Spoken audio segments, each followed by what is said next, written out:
জাতীয় সংসদ নির্বাচনের ইতিহাসে প্রথমবারের মতো একটি আসনে বিজয়ী হয়েছে ইসলামী আন্দোলন বাংলাদেশের প্রার্থী। বরগুনা ১ আসনে বেসরকারিভাবে সংসদ সদস্য নির্বাচিত হয়েছেন দলটির মনোনীত হাতপাখা প্রতীকের প্রার্থী মোহাম্মদ অলিউল্লাহ।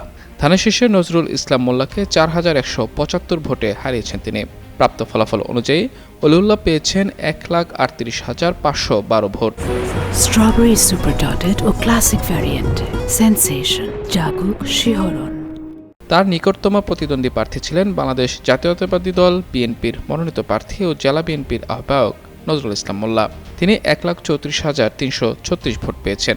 এতে ৪,১৭৫ ভোট বেশি পেয়ে বেসরকারিভাবে সংসদ সদস্য নির্বাচিত হয়েছেন ইসলামী আন্দোলনের অলিউল্লাহ। বরগুনা সদর, আমতলী ও তালতলী নিয়ে গঠিত বরগুনা ১ আসনে মোট ভোটার ৫,১৯,৪৫৯ জন। এর মধ্যে পুরুষ ভোটার 2,59,097 জন এবং নারী ভোটার আছেন 2,60,351 জন। এই আসনে 37,960 জন নতুন ভোটার হয়েছেন। এছাড়াও আসনটিতে 6,298 জন পোস্টাল ভোটার রয়েছেন।